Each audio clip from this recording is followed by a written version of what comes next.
ng bata.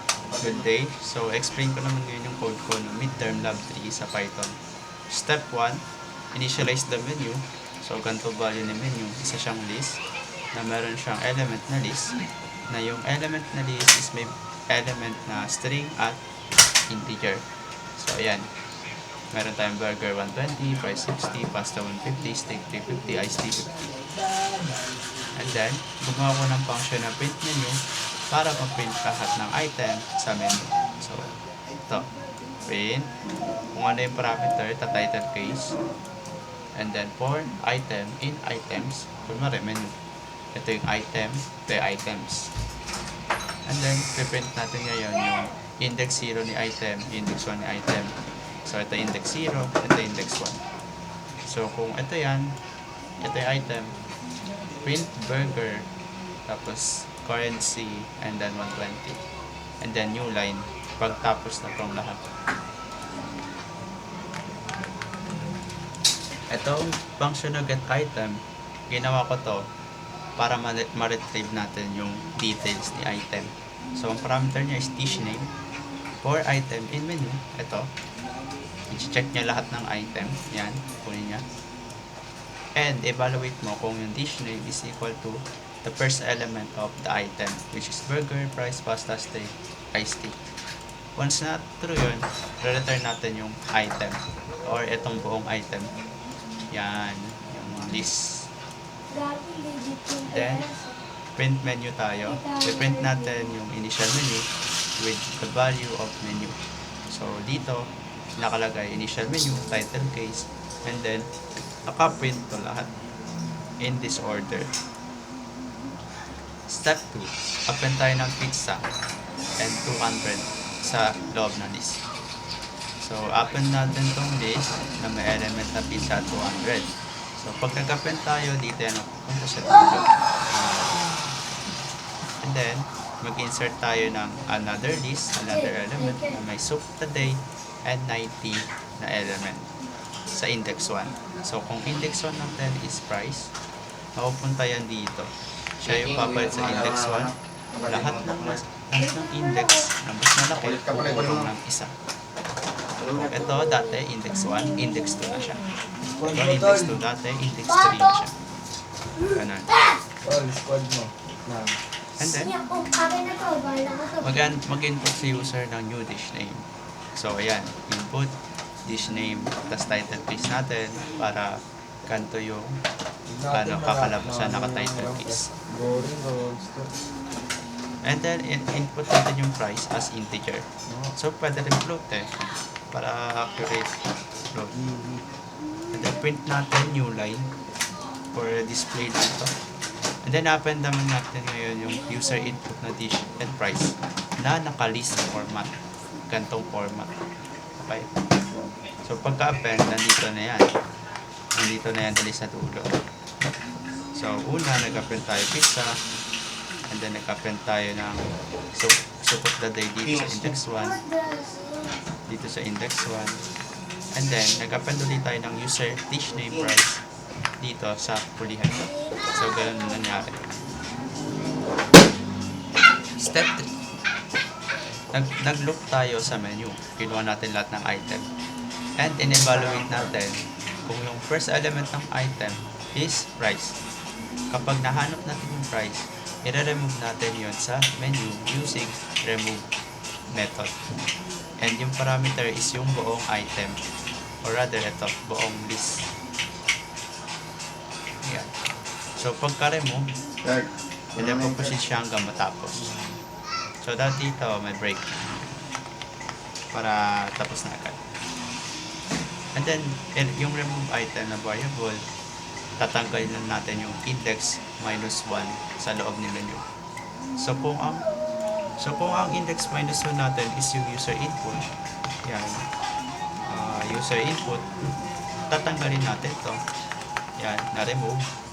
And then, yung item na yon ang i-return natin kay remove item na variable. Okay? And then, print natin yung menu with the title updated menu. And then, step 4, sort natin yung menu using sort method. meron siyang key. Yung key is, yung value ng key is a function. Itong lambda, pag in-explain ko to, ganito ang another form ng lambda. Depth, sort, yan.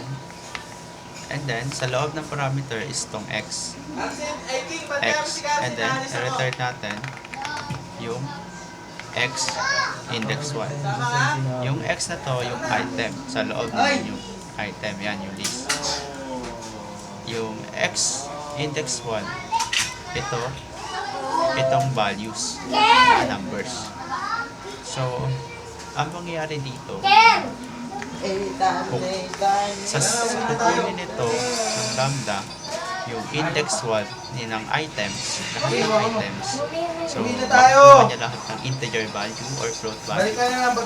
And then, isasort niya yun ascending. Una yung lowest hanggang makarating siya sa highest. So, ayun, ascending format.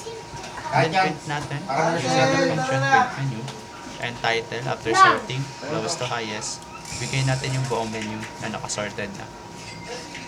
And then, ito, sinort lang din natin to, but naka-reverse. Reverse equals to. So, kung ascending yan, maging descending. And then, print natin yung menu with the title, reverse, highest first. Tapos yung items is yung menu. Okay? So, step 5, search dish. Kuha tayo ng sir input na dish name, title case natin, para parehas siya sa format ng mga item, index 0. Madali natin mahanap. And then ito, this is the logic for finding the dish name inside the menu. So, initialize ako ng found, false. Indicator ko siya kung nahanap ba yung item o hindi. And then, look tayo ngayon sa menu. Lahat ng items sa menu is evaluate natin kung yung dish name pa is nandun sa item. Kunwari, dish name mo, steak. Ang mangyari, steak, kukunin mo to for item in items if yung steak is equal to the item index 0, true, else false. So, ganun yun. Kapag true, proceed tayo dito. Pag true, i-print niya, dish name's price is item index 1, access niya yung price ng item. And is at index, menu dot index, tas yung argument is yung item. Itong index method, hahanapin niya yung index ng item sa loob ng menu. Kapag yung item wala sa menu, mag-throw siya ng value error. And then, after nun, lalagay na natin yung value na true kay found. Update natin. And we'll break na tayo sa loob ng loop. Meaning, tatapusin na natin to. Logic, mag-loop tayo sa menu. Hahanapin natin yung name ng item. Compare natin siya sa dish name. Kapag true, print, and found equals true. Tapos, end na natin yung loop. After ending, ito na. If not found, print item not found on the menu. Pero since true, hindi siya mag-print kapag di lang nahanap. At isa to sa error message, item not found on the menu. And then, gumawa ko dito ng above 100 list. Dito ko i-store lahat ng dish name o lahat ng item na above 100 yung prices. And then, itong count is for counting ilan yung nasa loob ni above 100. Ilan yung price na mas mataas sa 100. And then, look tayo sa menu. For item and menu, if item index 1, yung price is greater than 100, mag-append tayo kay above 100 ng item. And then, dadagdagan natin yung count ng 1. So, kung item natin is steak, tapos yung value niya is above 100, mapupunta siya dito kay this. Pwede siyang ganito. Ganito yung format. After nun, magpiprint na tayo ng menu. Ang title, this is above 100. And then, itong above 100 na list, ilalagay natin dito as argument. And then, count, yung count, ipiprint din natin. Total count. Step 6, nag-initialize ako ng desserts with the element of list. Ang nasa loob ng list is yung dessert name and yung float value, integer value, number value, hindi ko alam eh. Kapag ganito kasi, pwede siya maging float, pwede siya mag-integer based on sa calculation na gagamitan. Kapag divide float, kapag times or plus or minus, pwede siyang integer lang. Ganon, depende sa value ng number. So ayan, after initializing the dessert, i-extend natin siya ngayon kay menu. Iduduktok natin. So ito, pag in-extend, ganda nangyari. Yan. Yung element ni dessert, mapupunta sa element, ay sa menu. Maduduktok na. Kanya important. Yan, ganyan. After nun, piprint natin ngayon yung menu with the title extended menu. Step 7, take orders. Initialize tayo ng orders katulad lang ng kanina, above 100 as list. And then, while true, kukuha tayo ng dish name na naka-title case. If yung user input is done, i-break na natin. End na tong loop. Tapos proceed na tayo kay print menu. Pero, kapag yung input is dish name lang, kunwari nag-input siya ng ice cream, cake slice, ang gagawin natin is gagawa tayo ng item, tawagin natin yung function ng get item, pasa natin dish name as argument. Pag ginagawa ng get item is kanina sinabi ko, naglo-loop siya sa menu. Kapag nakita niya yung menu, ay yung dish name sa item, return niya yung buong item, itong item. So kunwari, tama yung dish name na nahanap sa menu, magkakaroon ng value itong item. If yung item may value, append natin siya kay orders. Kapag wala, magpiprint tayo ng error message na, sorry, item not available. And then, once sa loop yan, maraming in-input. And then, nag-input siya ng done. Mag-break na to, may end na yung loop.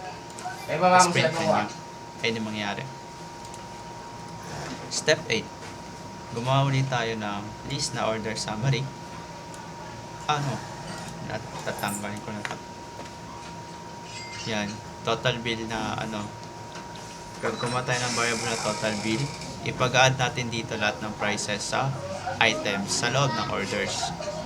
So, magulog tayo ngayon. For order, in orders, total bill plus equal order index 1. Since kunwari ito yung order mo, if order, in orders, tapos total bill, pa-plus mo yung kay total bill yung index 1 ni item. So 120 in this case. 120. 0 plus 120, 120. Ganun. And then after looping, nakuha mo na lahat ng prices na add mo na kay total bill. Print mo ngayon yung orders as order summary. So papasa mo tong orders, andyan yung item. Dito. Yung title, order summary. Tapos print mo ngayon yung total bill. Yan. Step 9. Display lang to. I-display mo lang yung copy at clear method. Gumawa ko ng copied menu, initialize as menu.copy. So, ang purpose ito .copy is kapag binago ko yung copied menu, hindi maapektuhan yung menu, original menu. And then, ito menu.clear, tatanggalin niya lahat ng elements ng menu. Pag pinring ko itong dalawang variable, ang may laman lang is yung copied menu. Ang wala is yung menu. Try natin. Yan. Yan. Python lab 3. Lang. Ayan. Okay. Nababas na initial menu. Check natin dito. Ito, initial menu. Tinawag natin yung menu. So, tama. Lumabas yung initial menu. Tapos, dito tayo nag-proceed sa new dish. Kasi ito lang ilalabas sa user interface. So, new dish name hotdog. Price natin is 10. Yan. So, after that, nag-proceed na tayo dito sa sorting. Ayaw malipat. By sorting. And then, no. After new dish, after this, nag-append tayo ng dish price.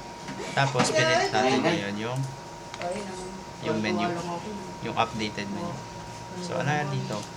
Itong hotdog, na-append natin sa dulo. Tapos, itong pizza din, na-append natin sa dulo. And then, soup of the day, na-insert natin sa index 1. Pero ang flow niyan, append dito, tapos insert, tapos append ulit. Ganun nangyari. And then, dito, step 3, nag-remove tayo ng price. And then, pinap natin yung last element. So, ito. Na-remove natin to. Tapos, na-remove din natin yung hotdog using pop. So, ang mangyayari, ito matitira. So, tama. Ay, kung niya nahulog ka. Sorry. Tama lang. Ito, hindi kita kasama yung price. So, burger, so of the day, pasta, steak, iced tea, Ito na yung bad. plus pizza. Tama. Burger, so of the day, pasta, steak, iced tea, pizza. Tama lang. Ito lang makikita natin sa updated menu. Hindi nga late. Ganyan lang. Yan. Hindi mo baba. Except sa price at sa hotdog. Ganyan lang. So, ayun. After sorting, lowest to highest, yan, nakasort na ascending. Una mababa, pataas sa pataas. Reverse highest first. Una mataas, pababa ng pababa. Yan lang. Ang ganda lang. Search dish. So, lagay tayo steak. Ito ka na lang. Lowercase natin para makita nyo yung title function. Steak. Ganyan lang. So, ayan. Sabi mo kasi Kumana. Nahanap nyo yung steak. Kasi kumanta tayo ng title case na function. So, steak's price is 350 and is at index 0. So, tama. Index 0 siya. Sa unahan. And then, na-print na rin natin yung dishes above 100. So, dito yan. Yan. After doing this, yan. Nanap yung 100. Above 100. Print natin ngayon. Ito na. And then, print natin itong total count. Uy, may Z. Napindot. So, ito yung count ng dishes. And then, sa extended menu, na-extend natin ngayon yung dessert na ice cream at cake slice. And then, sa take orders, kapag done, tatapos na. Pero mag-order tayo steak, pizza, pasta, and then done. Once na mag-done to, dito tayo dito, eto mangyayari, may piprint. Pero try natin yung wala. Hotdog. Pag wala sa menu, ito yung magpiprint. Sorry, yung item not available. Tama. Kapag done, yung ordered items na. Ito yung mga in-input ko. Ito din yung mga price at total nung orders ko. And then, and then yung copied menu, which is the original value of the menu, andito. And then yung original menu, after clearing, wala nang elements. Man and a baby. So, ayun lang. Ayaw mo ng daddy yung man and a baby. Thank you. Mana mabubo. May baby